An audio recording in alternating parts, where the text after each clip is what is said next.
Hi everyone, it's Monday, March 30th, and it's time to talk about flowers. So I hope that by now most of you have watched my last video and had a chance to try investigating flowers on your own. If you haven't done that yet, you might want to pause and try to find some flowers in the world around you to investigate on your own first before watching the rest of this video. We're going to talk about one particular type of flower that is all around us in this part of the world right now and learn some fancy science words for the parts of it. So first thing I want to tell you is that flowering plants are the largest group of plants of all plants. There's also plants that are like mosses and plants that are evergreens with cones like pine trees. But the largest group of plants is called angiosperms, and that means the plants that make flowers and fruits. So I'm sure that many of you recognize this flower. These guys are all around Randolph School right now, even though you're not there to see them. Do you know what this is called? That's right. I'm sure you know that this is called a daffodil.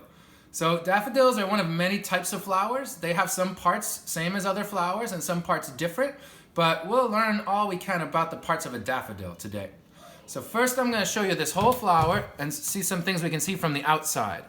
We can see this, which we usually would call the stem. You see this little papery skin on the outside right here. It might remind you of an onion skin. That has a special name. It's called a spathe or a spathe, and many kinds of flowers have that on the outside of them before the bud opens to protect them. And then daffodils, part of what makes them so beautiful is that they have this double ring of petals. 2 rings of petals, an outer ring and an inner ring that makes something like a cup. So they can all be called petals. The outer ring can also be called tepals. And the inner ring, which is actually a bunch of different petals that are all fused together and connected, is called a corona. And if that word is making you curious right now, you should know that the word corona comes from ancient Latin and Greek words that mean like crown or halo. So you can see how this might remind someone of a crown, right? If you know about other things in the world that have the word corona in their name, that usually means their shape has something to do like a crown. Okay, so we have the inner ring of petals called the corona, and we have the outer ring of petals called the tepals, and the spathe, and the stem. Now, all flowers exist for the same reason. You know what it is?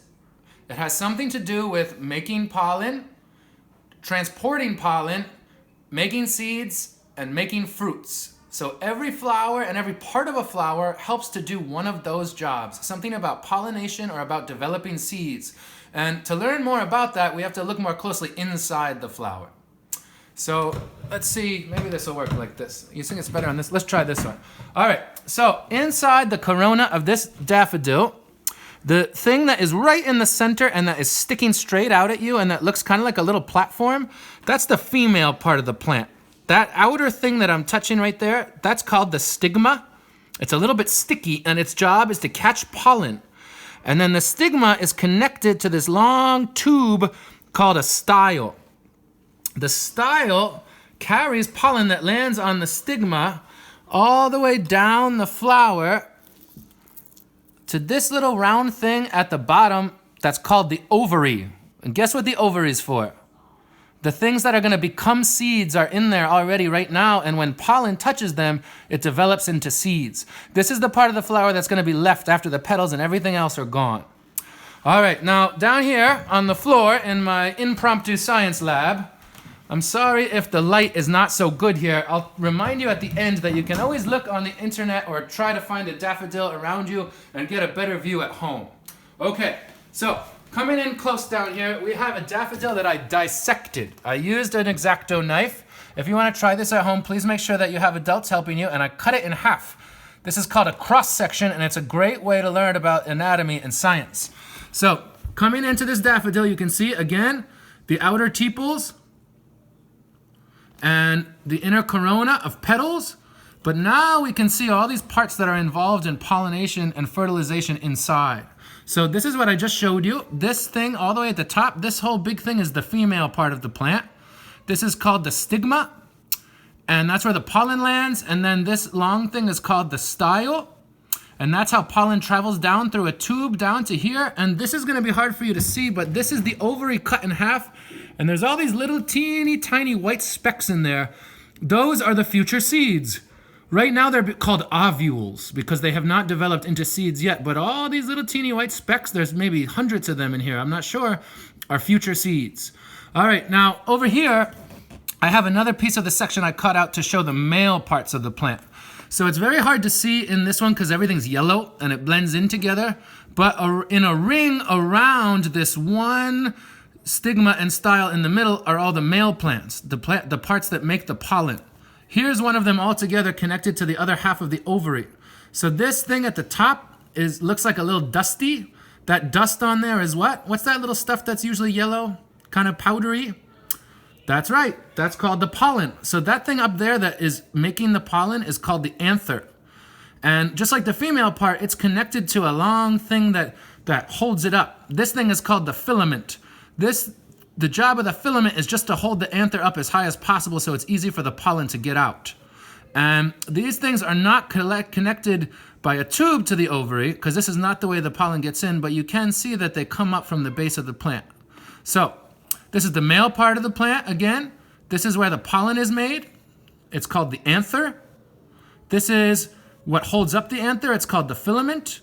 And coming back over here, starting from the bottom, we have the ovary.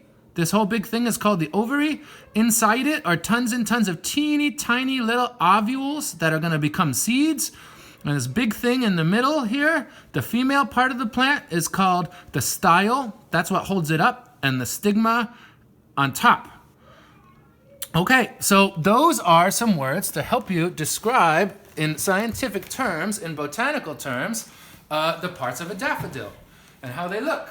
So your job now is to do maybe a few things. You might want to watch this video over a few times, or even better, if you can find a daffodil around you, or if your grown-ups can help you find some more clear pictures of daffodils online, I'd love you to take more time looking at all of these parts more closely, and you might want to do what we do in scientific journaling, which is make a drawing of what you see and label it. So right now, Amy is gonna show on the camera all of these words that I just used on this sheet. And we're just gonna hold on that for a minute. If you want, when you're watching this, you can pause here to remind you. So the flower is called a daffodil.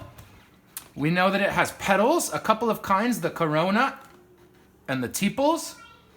The papery skin on the outside was called the spathe.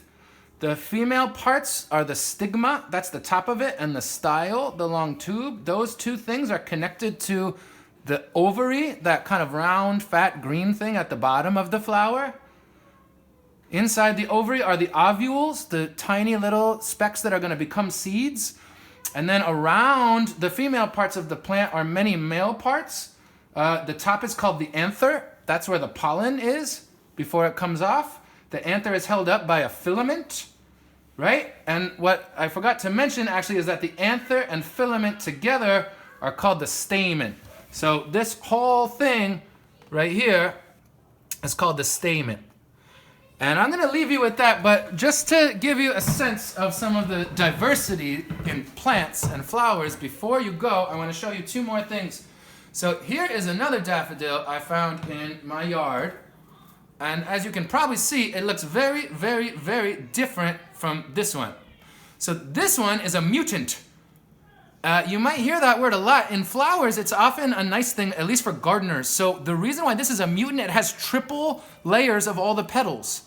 Instead of having one ring of tepals, it has 1, 2, 3 rings of tepals. And instead of having one corona, it has 1, 2, 3 coronas, and they're all jammed in there so much that there's not really that much room for the male and female parts inside. And one last thing just to show you how different flowers can be. Here's another kind of bulb plant that is not a daffodil or a narcissus. It's a crocus.